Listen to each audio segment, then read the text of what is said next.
Hello friends, आज का जो हमारा वीडियो है ये मैं पावर सप्लाई सिखा रहा हूँ। पावर सप्लाई किस तरह से काम करता है, कंप्लीट पावर सप्लाई मैं इस वीडियो में लेने वाला हूँ। शुरू करते हैं दोस्तों। यहाँ पर पहले एन चैनल मॉसफेट समझ लेते हैं, क्योंकि इसमें एन चैनल मॉसफेट जो है वो इम्पोर्टेंट रोल प्ले कर रहा है पावर सप्लाई के काम के लिए। ठीक है, अब एन चैनल मॉसफेट में जो देखने की दिखता जो है वो ऐसा ही है। इसका मतलब अपीयरेंस ऐसा ही रहेगा, गेट ड्रेन सोर्स देखने में ऐसे ही रहेगा, चाहे वो लंबी पिन वाला हो या जो भी हो, गेट ड्रेन सोर्स ऐसे ही होगा। नंबर इधर लिखा हुआ है। ठीक है, इनपुट और आउटपुट अलग रहेंगे, जैसे पी चैनल के लिए अलग होगा, एन चैनल के लिए अलग। एन चैनल का समझ लेते हैं। इसमें ड्रेन जो है इनपुट रहेगा और सोर्स आउटपुट की तरफ रहेगा।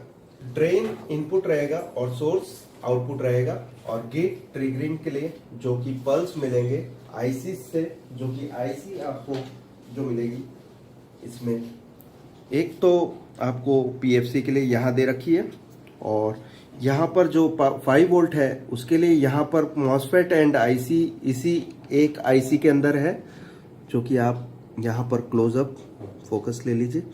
ठीक है, 5 वोल्ट स्टैंड बाई के लिए मॉसफेट एंड आईसी इसके अंदर है। इसमें से आने वाले वोल्टेज को बंद चालू किया जाएगा इस डिवाइस, इस आईसी के थ्रू, और आउटपुट में बनेंगे 5 वोल्ट, जो कि इस डायोड से रेक्टिफाई होंगे। फिल्टर से फिल्टर होने के बाद 5 वोल्ट स्टैंड बाई वोल्टेज निकलेंगे। अब मैं पूरी सर्किट आपको समझा देता हूँ इसी तरह से। इनपुट जो होगा आपका यहाँ पर 230 वोल्ट एसी इन होने के बाद ये ब्रिज रेक्टिफायर, जिसके ये जो बाहरी हिस्से होते हैं, जो 2 बाहरी पिन होती है वो आउटपुट पिन होती है, और इनपुट पिन होती है बीच वाली। और आउटपुट पॉजिटिव और नेगेटिव इस मेन फिल्टर तक पहुंचेंगे via this PFC coil and this 2 diodes. आप ये 2 डायोड दिखा दो। वाया दिस 2 डायोड्स इस कॉइल के थ्रू और ये डायोड के थ्रू मेन फिल्टर तक पहुंचेंगे पॉजिटिव एंड तक। ठीक है, अब ये पॉजिटिव 300 वोल्ट की वो इस एसएमपीएस में से होते हुए इसकी ड्रेन पिन, इस आईसी में जो लगी हुई ड्रेन पिन है उस पर आने के बाद, और सोर्स पिन से आउट होंगे जब इसकी ड्राइव बनेगी। और ये कंटिन्यूस ड्राइव मिलता रहेगा, क्योंकि इसको वीसीसी कंटिन्यूस मिलता रहेगा। इसी वजह से ये ऑन ऑफ होता रहेगा, जिसको हम 300 वोल्ट कट करते रहेंगे इस एसएमपीएस के थ्रू। और आउटपुट में हमें वोल्टेज मिलेंगे जो कि एसी 5 वोल्ट, जो डीसी बनेंगे इस रेक्टिफायर डायोड के थ्रू, फिल्टर होंगे। और इसमें से कुछ हिस्सा जो है वोल्टेज का वो रजिस्टर और यहाँ पर लगा हुआ 431 यहाँ पर दिख रहा है, इसके थ्रू ये फर्स्ट कपलर जो है इसके थ्रू फीडबैक लाइन इस आईसी को मिलेंगे, और ये रेगुलेटेड रहेगा 5 वोल्ट स्टैंड बाई वोल्ट। ठीक है, हमारे 5 वोल्ट स्टैंड बाई वोल्ट बनने लगे अब इस आउटपुट पिन पर। और आउटपुट निकलने के बाद इस कनेक्टर में 5 वोल्ट स्टैंड बाई निकलेंगे। आउटपुट निकलने के बाद जो 5 वोल्ट है वो मेन बोर्ड में जाएंगे। यहाँ पर और 2 कपलर्स हैं, जिसमें से ये वाला जो कपलर है पीएफसी के ऑन ऑफ के लिए है, और ये वाला कपलर जो है इसमें बनी हुई जो आईसी है यहाँ पर, इसको वीसीसी ऑन ऑफ के लिए रहेगा। और जो ये 2 मॉसफेट को ऑन ऑफ पल्स देंगे, गेट ड्राइव्स देंगे, और ये दोनों ऑन ऑफ होगी। ये रेजोनेंट सर्किट जो है एसएमपीएस, रेजोनेंट एसएमपीएस जो है, इसको आउटपुट निकालने के लिए मदद करेंगे, जिससे 12 वोल्ट और 24 वोल्ट आउट होंगे इस एसएमपीएस के थ्रू। ठीक है, और पीएफसी जो जनरेट हो रहा है वो इसमें नीचे आईसी है, और इसको वीसीसी वोल्टेज इस कपलर के थ्रू वीसीसी वोल्टेज इस आईसी तक पहुंचेगा। और ये जब आउटपुट देने लगेगा तब यहाँ पर बना हुआ जो मॉसफेट है और ये डायोड के थ्रू ये फिल्टर के ऊपर 390 वोल्ट मिलेंगे, जो कि पीएफसी ऑन आपको बताएगा कि पीएफसी ऑन हो चुका है। और 390 वोल्ट आप देखेंगे तो पीएफसी सर्किट बन रही है पता चलेगा। और ये 390 इस एसएमपीएस के थ्रू और इस पीएफ के थ्रू, और इसमें जो बना हुआ ड्रेन गेट सोर्स डायरेक्टली इस एसएमपीएस की वाइंडिंग के साथ कनेक्टेड है। और ये दोनों साइकिल्स काम करेंगे इसमें, पॉजिटिव साइकिल और नेगेटिव साइकिल्स के लिए एक मॉसफेट जो काम करेगा पॉजिटिव साइकिल में और एक मॉसफेट करेगा नेगेटिव साइकिल में, और आउटपुट जो powerful 12 volt and 24 volt output निकालेगा 12 वोल्ट और 24 वोल्ट निकालने में मदद करेगा रेक्टिफाई डायोड। उसके थ्रू ये रेक्टिफाई होंगे, फिल्टर होगा और 12 वोल्ट और 24 वोल्ट अलग अलग एसएमपीएस की वाइंडिंग से निकलकर अपने अपनी जगह पर जाएंगे। सबसे पहले होता है पावर सेक्शन। यहाँ पर आप ये बाउंड्री मार्क के अंदर देख सकते हैं, ये हॉट सेक्शन है। हॉट सेक्शन का मतलब ये होता है कि यहाँ पर कहीं भी टच करोगे करंट लगेगा, ठीक है, लाइव सेक्शन में। सो यहाँ पर जो भी इनपुट हो रहा है आपका 230 वोल्ट, ये कॉइल लाइन फिल्टर के थ्रू, ब्रिज रेक्टिफायर के थ्रू, ये 4 डायोड ब्रिज रेक्टिफायर के यूज किए, ठीक है। फिर बाद में 300 वोल्ट जो बनेंगे, ये मेन फिल्टर पे आप चेक कर सकते हैं। यहाँ पर ये 300 वोल्ट एसएमपीएस की वाइंडिंग के थ्रू मॉसफेट के अंदर जाएंगे, ठीक है। और जो गेट ड्राइव है, यहाँ आईसी है, इसके थ्रू ड्राइव इसको मिलेगी, ओके। और इसमें से बनने वाले आउटपुट वोल्टेज अब होंगे, यहाँ पर आप 12 वोल्ट मेजर कर सकते हैं इस डायोड पे, ओके।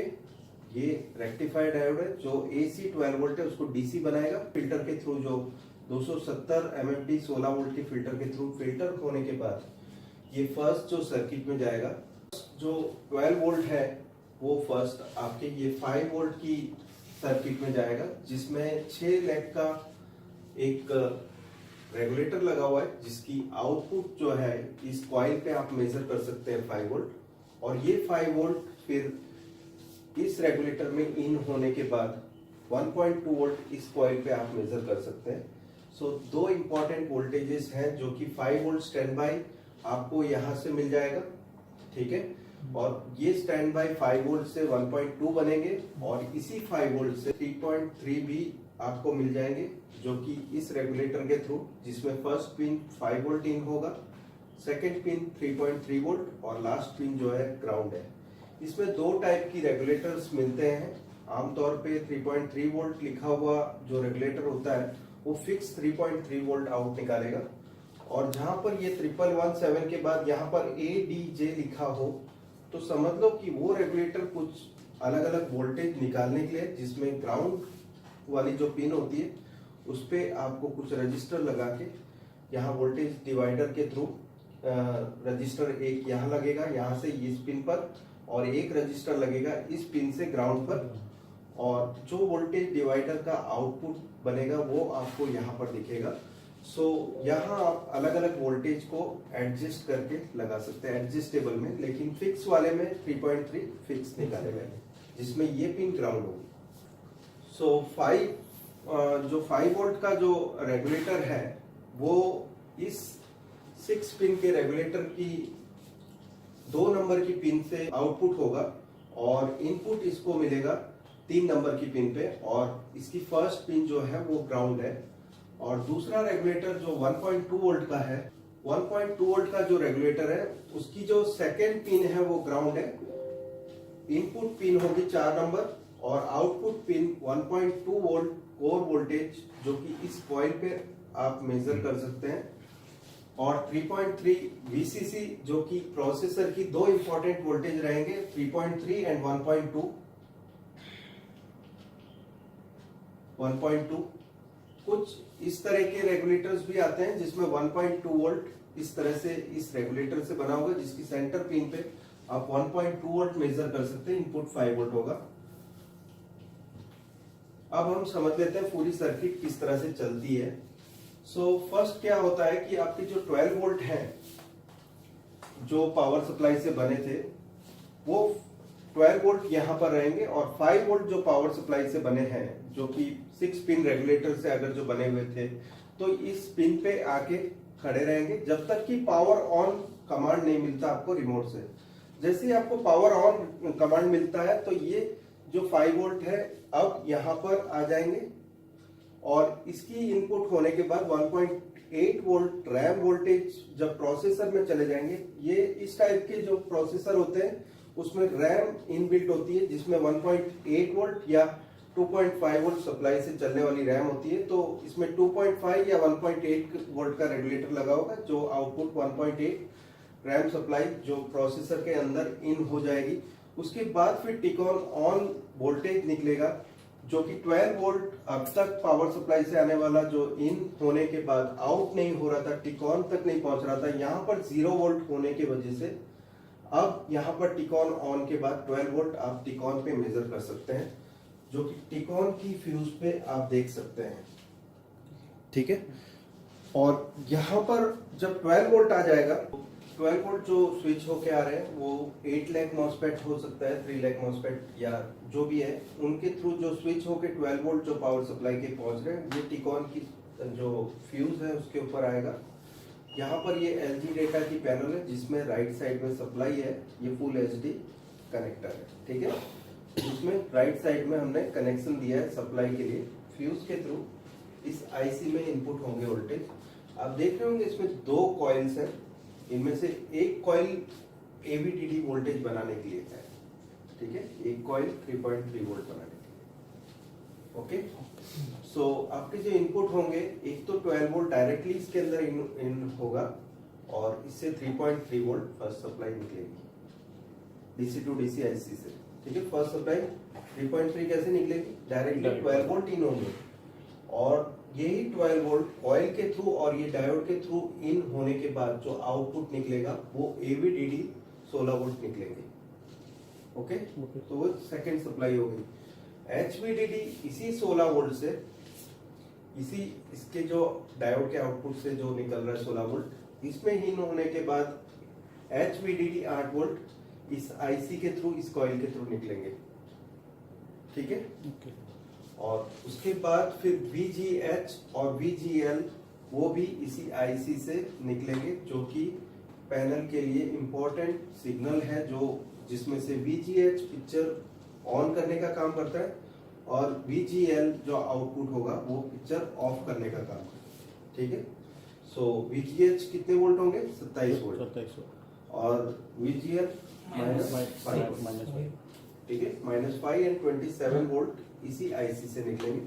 सो ये सारे इंपॉर्टेंट वोल्टेजेस हैं, जिसमें से जो गामा IC है, इसी में से VCOM और गामा करेक्शन के जितने भी वोल्टेजेस हैं वो गामा IC से निकलेंगे।